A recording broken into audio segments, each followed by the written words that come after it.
მოგესალმებით, საღამო მშვიდობის. გავაგრძელებთ საუბრები ტრანსფორმაციის შესახებ, ცვლილებების შესახებ, ვინც რა თქმა უნდა დაინტერესებული ხართ ამ თემებით. და დღევანდელი ჩვენი შეხვედრის თემა იქნება დროის მიღმა გასვლა.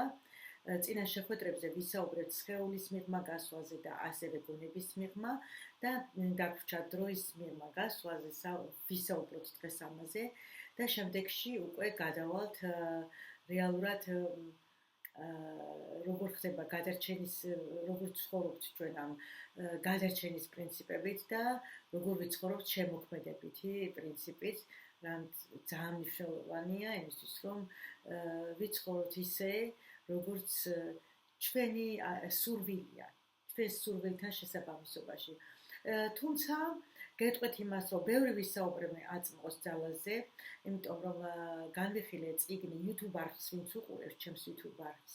იქ მაქვს წიგნის განხილვა აწმყოს ძალა ეკჰარტ ტოლესი, ხსმენიათ ალბათ ამ ავტორის შესახებ. ძალიან საინტერესო წიგნია, საინტერესო თვალსაზრისით, რომ ბევრ ადამიანს გამოადგება თუ სიღრმისეულად გინდათ ნამდვილად შეისწავლოთ თქვენი თავი, შეცვალოთ რაღაცები თქვენს ცხოვრებაში და გახდეთ იმაზე ბევრად მიაღწევთ უფრო უკეთეს ცხოვრებას, იმ ცხოვრებას, რომელიც ცხოვრებით სურვილიც გაქვთ, ნამდვილად დაგეხმარებათ ეს წიგნიც. მაგრამ დღეს არ მინდა მხოლოდ უბრალოდ არ ვარ ახლა ამ წიგნისთვის, ხო, დღეს არ ვარ ამისთვის. დღეს განვიხილოთ უფრო კვანტურ ჭრილში, როგორ ხდება ეს და კვანტურ ველში რა ხდება, როდესაც ვრჩებით აწმყოში. მაგრამ მაინც გეტყვით იმას, რომ ეკჰარტ ტოლეს აქვს ძალიან კარგად ახსნილი და ის გვასწავლის, რომ ნამდვილი ცხოვრება ხდება მხოლოდ აწმყოში. ტანჯვის ძირითადი წყაროა ეს არის გონება, რომელიც გამუდმივებით ან წარსულში იმყოფება და იქ ცხოვრობს, ან მომავალში და ჩვენ უნდა ვიცხოვროთ აქ, ამჟამად, რაც იმას ნიშნავს, რომ ჩვენი ყურადღება, ჩვენი კონცენტრაცია ძირითადად უნდა იყოს იმაზე, თუ რა ხდება ეხლა და არა იმაზე, რაც უკვე იყო, ან რაც შემდეგში იქნება. მე შეგახსენებთ, რომ არავინ არ გვიშლის და არც ვერც მოხერხდება ეს, რომ ჩვენ არ ვიფიქროთ ჩვენს წარსულზე და მომავალზე, მაგრამ ჩვენ ძირითადად ცხოვრობთ ამ პროცესით და გვავიწყდება და ძალიან ხშირად გამოგვრჩება ხოლმე ის ბედნიერი წუთები, ბედნიერი წამები და ის მდგომარეობა, ზოგადად ბედნიერი და კარგი მდგომარეობა, რომელშიც ახლა ვიმყოფებით და აი მეერე გაგვახსენდება და ვიძახით, რომ აი ადრე რომ ესე იყო, მაშინ კარგი იყო, ან ესე რომ იქნება, მეერე კარგი იქნება. არა და არ ვიცით იქნება თუ არა ის მეერე, ძალიან ხშირ შემთხვევაში, როდის იქნება, საერთოდ იქნება თუ არა და ამიტომ ძალიან მნიშვნელოვანი ის არის არა მხოლოდ ამისთვის, ყველაფრისთვის ნორმალური ბედნიერი ცხოვრებისთვის არის მნიშვნელოვანი დარჩეთ აწმყოში, დარჩეთ მდგომარეობაში, რომელშიც ამჟამად იმყოფ. ამ წამში. თუნდაც როდესაც მოდიან ხოლმე შფოთვებზე, შიშებზე, რაღაცნაირად არასასიამოვნო ემოციებზე, ეს მდგომარეობაც იმითია გამოწვეული, რომ ჩვენ მუდმივად წარსულში ვიმყოფებით, წარსულ პრობლემებს განვიხილავთ, ან წარსულში ვიყავით ბედნიერი, ან წარსულში ვიყავით უბედური და მერე გადავდივართ უკვე მომავალზეც და ამ დროს ეს შფოთვა, რომელიც შეიძლება სულაც არ მომხდარიყო, რაღაცნაირად ვიზიდავთ ხოლმე, იმიტომ რომ დღეს შფოთავთ, იმიტომ რომ ხვალ რა იქნება. და მე არ ვარქმევთ ხოლმე ამას, ისეთ უბრალოდ ვარქმევთ ისეთ სახელებს ხოლმე, რომელიც ნამდვილად არ არის სასურველი და რაც შეეხება ახლა კვანტურ ველს, ძალიან კარგად იცით, რომ თქვენ ამ კვანტურ ველში ყველა ადამიანს აქვს თავისი პოტენციური რეალობა, ანუ რაც გინდა რომ მოხდეს და როდესაც ფიქრობ სულ იმაზე, რომ ესე იქნება, ასე იქნება, მერე იქნება, მერე არ იქნება, ან დღეს ესე ვერ გავაკეთებ და ხვალ ამას გავაკეთებ, ყოველთვის არ შეესაბამება ხოლმე ჩვენს მოთხოვნილებებს ის, რაზეც ჩვენ ვფიქრობთ. ხო, ანუ წინა შეხვედრაზე ჩვენ უკვე ვისაუბრეთ იმაზე, ბევრი ვისაუბრეთ იმაზე, თუ როგორ იქცევა, უბრალოდ როგორ ხდება სხეულის გონებად გარდაქმნა, ანუ ფიქრების და ემოციების მეშვეობით როგორ ხდება ამ ციკლის გამეორება და როგორ ტრიალებთ ერთი და იგივე წრეზე.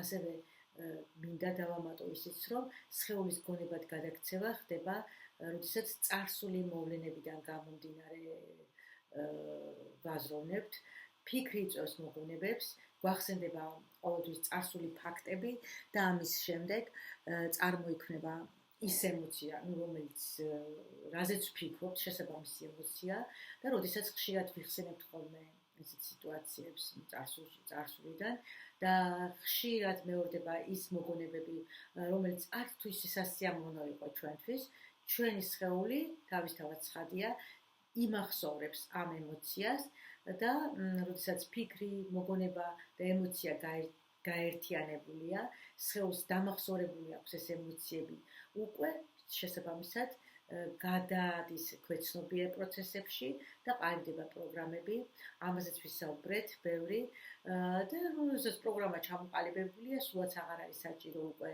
გაცნობიერებულად ვიფიქროთ წარსულზე და ისე თავისთავად ხდება, სულაც არ ჭირდება ამას ჩართო ფიქრით, შენი სხეული დამახსოვრებული პროგრამით უკვე იგივე ემოციაშია და შენს ტვინში და სხეულში იგივე პროცესები მიმდინარეობს, რომელიც მიმდინარეობდა.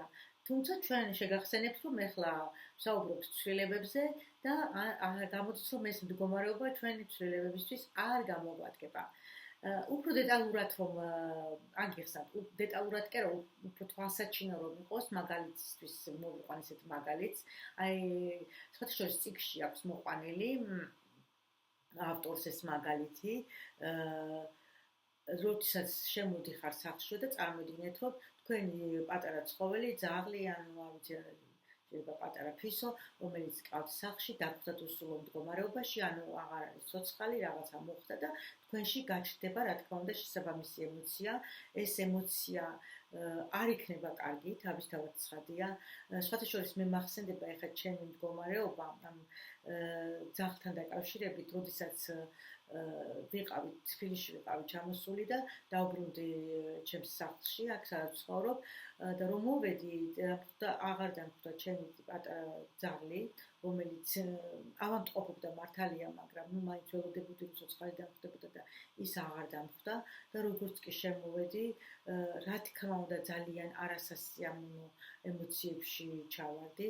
ეს იყო საშინელება, ნუ არ ვიცი, ძალიან განვითარდა და ვისაც ცხოველი ყავს და თან წლების განმავლობაში უკვე მიჩვეული ამ ცხოველთან ერთად ყოფნას ძალიან რთულია სახლში ესეთი ის მოხდება.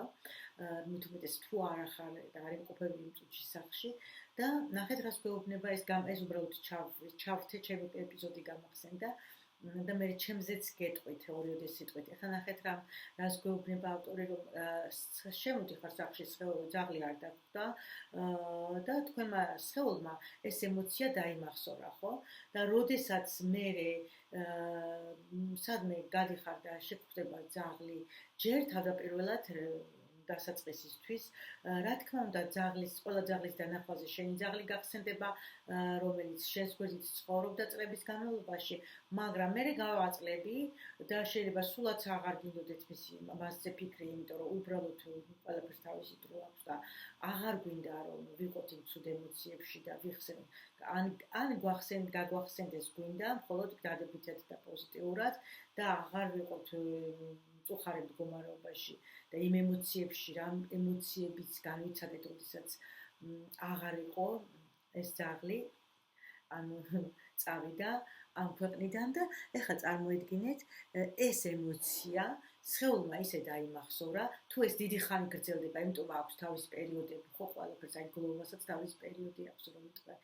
თუ გაგრძელდა ძალიან დიდი ხანი, სხეული დაიმახსოვრეს ამ ემოციას და ამ ემოციის ძაღლის დანახვა აღარ ჭირდება ამ ემოციის განმეორებას. ანუ ეს იქცევა შენს იდენტობად, როგორც ვისაუბრე უკვე წინა თავებში, როგორ იქცევა ემოცია იდენტობად და როგორ ვაიგივებთ ხოლმე ჩვენს თავს მე ამ ემოციებთან და სულაც აღარ ჭირდება ძაღლის გახსენება ან ძაღლის დანახვა, უბრალოდ ამ ემოციით ცხოვრობს ადამიანი. ეხლა დაუბრუნდებით ჩემს შემთხვევას, მე ვიცი რომ ესე იქნებოდა და საერთოდ არ მინდოდა ეხლა რა თქმა უნდა ხო ვცდილობო ჩემს ხელს დავაკვირდე, ჩემს ემოციებს დავაკვირდე და სხვათა შორის ძალიან ისე ადვილად მოხდა მე ეს გადალახვა ამ ემოცია რომ არ დაემახსოვრებინა ეს ძლიერი ემოცია ჩემს ხელს რომ მე თვითონაც გამეკვირდა და ეხლა რა თქმა უნდა რამდენჯერაც გამახსენდება ეს ძაღლი აღარ მაქვს ის საშინელი ემოციები იმიტომ რომ ეს არა იმიტომ რომ მე რაღაცნაირად გონებით მოვახერხეს იმიტომ რომ ხელს აღარ დაამახსოვრდა ეს ცუდი ემოცია და ეხლა უბრალოდ ვიხსენებ ამ ძაღლს ჩვეულებრივად ძალიან ისეთი დადებითი კუთხით და იმ ფაქტებს ვიხსენებ მხოლოდ და მხოლოდ რომელიც სასიამოვნო იყო ჩემთვის მაგრამ შენ რაც არ უნდა ეცადო თუ პერიოდში დარჩი დიდ ხანს იყავ იმ ემოციებში, მარასასურველ ემოციებში, შემდეგ რაც არ უნდა ეცადო უკვე გონებით, ხელს ვეღარ დააჯერებ. სანამ არ დაიმუშავებ საკუთარ თავზე და სანამ არ მოხდება ცვლილებები. ანუ ნეირონული ქსელები ახლიდან უნდა ჩამოაყალიბოთ, ახლიდან უნდა გადავაკეთოთ რო იტყვია, ხო?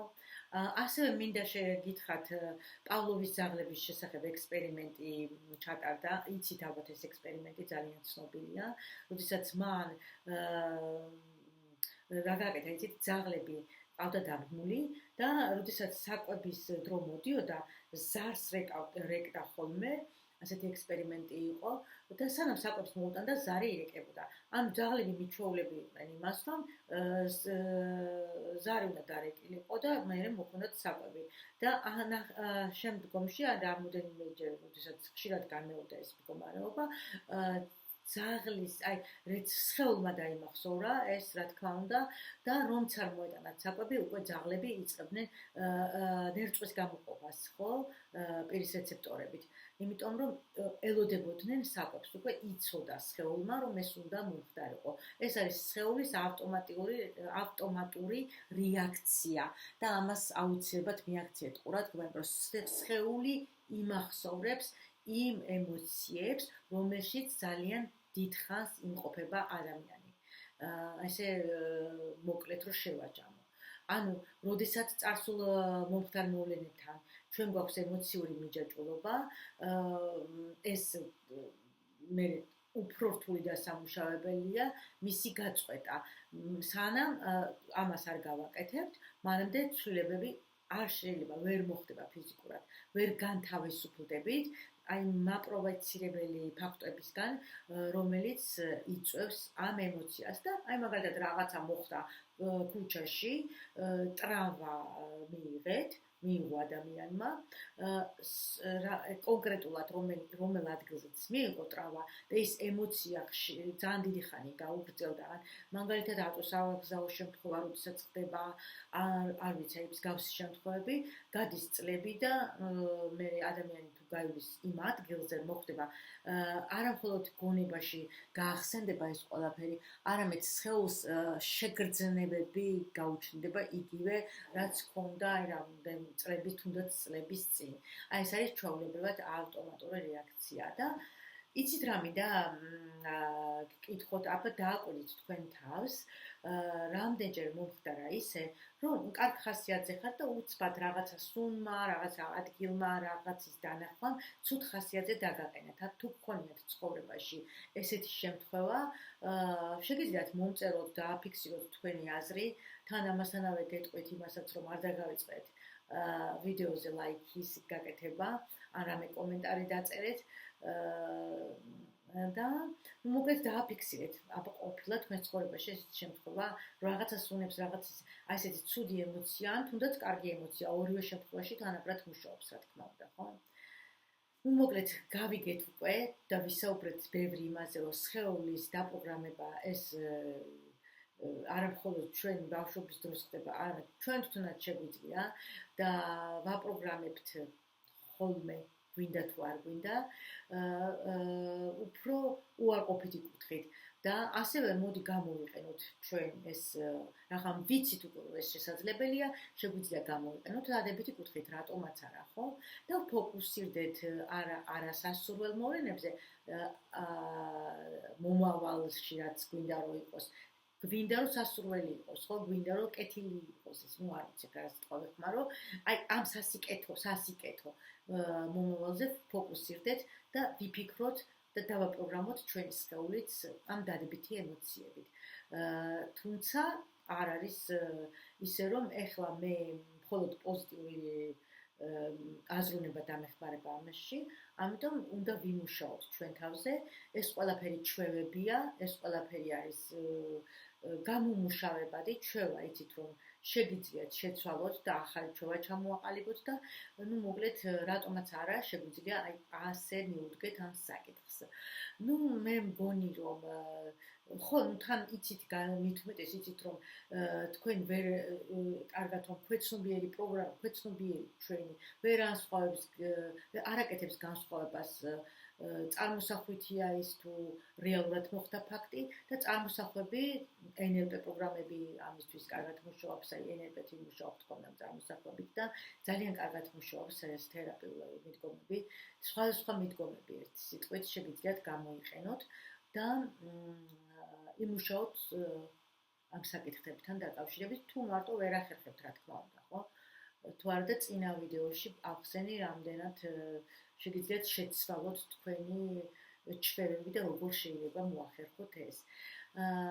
შევქმნათ ჩვენი სასურველი მომავალი, დადებითი და პოზიტიური ემოციებით, რასაც ქვია. აი ეს არის რაც ნიშნავს იმას, რომ უნდა გადავლახოთ დრო, რასაც ძალიან დიდი და მნიშვნელოვანი ფუნქცია აქვს ჩვენს ცვლილებებთან დაკავშირებით. ანუ თუ გვინდა რომ ცვლილებები ეს აუცილებლად უნდა მოვახერხოთ და მე ეხლა რომ შევკრა და რეზუმეს სახით გავაკეთო, ეს არის დროის გადალახვა რა არის, ხო, ძირითადად ეს არის მდგომარეობა, ძალიან მარტივად ვთქვა, როდესაც აღარ იკვებები ადამიანი წარსული გამოცდილებებით, წარსული ტრავმებით, იქ შეიძლება იყოს სხვა ემოციური მდგომარეობა, დანაშაულის შეგრძნება, დაბალი თვითშეფასება, ძალიან ბევრი რამე და ასევე არ ცხოვრობ მომავლის შიშით და მომავლის შიში ბოთვა, რა ვიცი, კონტროლის სურვილი, აი ეს ყველაფერი რა იქნება მომავალში, მე ვიძახებ ჭალებში ვიტყოდი ამას, რა იქნება და რა როგორ რომ ვერ აი სიბერის შიში, ყველაფერი რაღაცნაირად აქედან მოდის. ანუ თუ ამ ყველაფერს გადავლახავთ, ჩვენ შევძლებთ მოვახერხოთ ცვლილებები, რა თქმა უნდა. ანუ უნდა დავრჩეთ აწმყოში აქ და ამჟამად. ეხლა მინდა შემოგთავაზოთ აი პრაქტიკული ერთი წამით გავასწორო. პრაქტიკულად რო განვახორციელოთ, აი რა გავაკეთოთ ეხლა, როგორ შეიძლება რომ ვიმუშაოთ პატარა რაღაც ტექნიკას სახით მოგცეთ. უნდა დაждდეთ, შეგიძლიათ ეხლაც გააკეთოთ და ძალიან მარტივია, სხეულზე გადაიტანეთ ყურადღება, დააკვირდით თუნდაც თქვენს სუნთქვას, არ შეცვალოთ არაფერი, უბრალოდ დააკვირდით, როგორ შედის ჰაერი თქვენს ფილტვებში, როგორ ამოდის, რამოდენიმე წუთი, ან 1 წუთი, თუნდაც 2 წუთი დაუთმეთ ამას და შემდეგ გაიხსენეთ ის ემოცია, რომელიც არის თქვენი საბაზისო ემოცია, რომელშიც იმყოფებით და რომელიც თქვენთვის არასასურველია. გაიხსენეთ ეს ემოცია და ცოტა ხნით გააქტიურეთ, დარჩით ამ ემოციაში. ახლა საერთოდ რომ არაფერი გარე ფაქტორს არ მიაქციოთ ყურადღება, აი თვითონ შიგნით, თქვენს შიგნით ეცადეთ შეცვალოთ ეს ემოცია ახალი სასურველი ემოციით.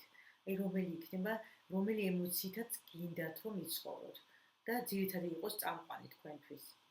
აი ამ ემოციით შეცვალეთ და ეხლა დარჩით ამ ემოციაში. შეიგრძენეთ, დარჩით ნიშნავს, რომ მთლიანად შეიგრძნოთ ეს ემოცია. ანუ განიცადეთ ეს ემოცია. დააკვირდით, როგორ არის თქვენი სხეული. წარმოსახობით შეგიძლიათ გააკეთოთ, ან წარმოიდგინოთ რაიმე ისეთი მნიშვნელოვანი, რომელიც უნდა მოხდეს თქვენს ცხოვრებაში, გინდათ რომ მოხდეს. ვისაც სახლის ყიდვა სურს, წარმოიდგინეთ თქვენი თავი იმ სახლში, ან მანქანის შეძენა, ან არ ვიცი, კარიერაზე იმუშავეთ თუ გნებათ. ნებისმიერ მოვლენაზე მუშაობს ეს პატარა ტექნიკა და ეს თქვენ მოახერხეთ ტვინის გავარჯიშებას. და დარჩით ახლა ამ ახალ შეგრძნებებში, ახალ მდგომარეობაში რამოდენიმე წუთი და დააკვირდით სხეულს როგორ იცვლება მისი მდგომარეობა. დააკვირდით ახლა რა უნდა თქვენს სხეულს. სახის მანერაც კი შეგეცვლება და ის სტილი, ყველაფერი შეიძლება ღიმილი მოვიდეს, რაღაცა კარგი დადებითი ემოციებით. სხეული აბსოლუტურად სხვა მდგომარეობაში აღმოჩნდება და მესამე ნაბიჯი იქნება ის, რომ ამ მდგომარეობაში ამ ახალი მეტი გააგრძელოთ ცხოვრება. ხშირად გაიმეოროთ ერთი სიტყვით.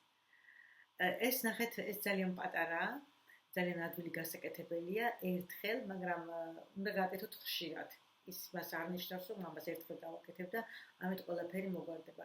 და შემდეგ ეცადეთ, რომ მუდმივად აკეთოთ ესეთი პატარა ტექნიკები და მიხვიდეთ იქამდე, რომ ეს ნახეთ რა მოხდება, ესეთ ნეირონული კავშირების დაშლას ემსახურება ეს ტექნიკა და ახალი მდგომარეობას bis შექმნა. ნუ თქვენ თუ წინასწარ განიცდით ამ მდგომარეობას, კარგი უკვე ვისაუბრებთ ბევრი ამაზე, ვისაც სჯერა, რა თქმა უნდა, სჯერა, ვისაც არ სჯერა, ეხლა არავინ არ არის ვალდებული რომ დაიჯეროს და მოიზიდევთ ნამდვილად ამ მდგომარეობას. ანუ მე მგონი დღეს არ გამოგვივიდა დიდი ვიდეო, ბოლომდე დარჩით და უყურეთ. და კიდევ ნახეთ ხო აი ხა საბოლოო ჯამში გამოვიდა რომ ჩვენ ვისაუბრეთ იმაზე რომ ადამიანების ცვლილებებისთვის ადამიანი რომ შეიცვალოს და ცვლილებები რეალურად მოხდეს თქვენ ცხოვრებაში დასაწყისისთვის პირველ რიგში აუცილებელია ჩვენ შევწყვიტოთ ჩვენი იდენტიფიცირება გარემოსთან, სხეულთან და დროსთან. ესე იგი გარემო მუდმივად აძლიერებს ჩვენს როლებს, ძველ როლებს, რომელშიც ვიყავით, ძველ რეაქციებს, სხეულის რეაქციებზე მაქვს საუბარი და ძველ მეს ამასთანავე, ხო? გარემოს მიღმა გასვლა, შეგახსენებთ, რომ ნიშნავს იმას, რომ კი არ გაურბივართ, არ ვუარყოფთ ყველაფერს, ჩვენს გარშემო რაც ხდება, არამედ ვხდებით დამკვირვებელი და შედეგად უნდა განთავისუფლდეთ გარე სტიმულატორებისგან და ეს სწორედ ეს არის მე თუ მკითხავთ ჭეშმარიტი თავისუფლება. გარე მაგალითად ის რას ამბობს ჩემზე, ეს რას აკეთებს და იმას რო აქვს მეცმინდა, შეიძლება სულაც არ გინდა შენ, მაგრამ იმას რო აქვს, იმიტომ გინდა, აი ამას გაცნობიერება ჭირდება. ანუ გავლენა გარე პირობების გავლენისგან, გარეის გავლენისგან უნდა განთავისუფლდეთ. ეს ერთი, მეორე არის სხეულის მიღმა გასვლა, რაზეც ვისაუბრე, ცალკე ვიდეო მაქვს ჩაწერილი. ეს არის ანუ ნიშნავს იმას, რომ განმეორებადი, რაც მეორდება ჩვენში ის ემოციები, ეს იგივეა, რაც ბიოქიმიური პროცესების განმეორება და სხეულთან როდესაც ვაკეთებთ იდენტიფიცირებას, ასევე ეს განყოფებს ან წარსულ მდგომარეობაში და აქაც ჩვენ, როდესაც ვცვლით ჩვენს ემოციებს, ჩვენს რეალობას შევცვლით, თავისთავად ცხადია და მესამე, რაც დღეს ვისაუბრეთ, ეს არის დროის მიღმა გასვლა, ესე იგი წარსული ფიქრებისგან განთავისუფლება, იმიტომ რომ ეს წარსული ფიქრები ზუსტად წარსული ქმნის ჩვენს მომავალს, ანუ მომავლის შიში იგივე არის ის, რომ წარსული გავაგრძელოთ, ამიტომ ვრჩებით აწმოში, აწმყო დროში და ანუ მიმდინარე მომენტში, რაც ხდება ეხლა და როცა ამას მოვახერხებთ, უკვე აღარ ვიქნებით ავტომატურად მართულები, ანუ ჩვენი ქვეცნობიერი ვეღარ გვმართავს მერე, არამედ უფრო მეტად არა, ნუ ეხა ბოლომდე შეიძლება განთავისუფლდეს ადამიანი, ეხა რეალურად ესე არ ხდება, მაგრამ ძირითადად ხდება ხოლმე გაცნობიერება ამ დროს და ცნობიერად როდესაც ცხოვრობ, ძალიან ბევრი რამე არის შენზე დამოკიდებული და შენ ქმნი უკვე საკუთარ მდგომარეობას.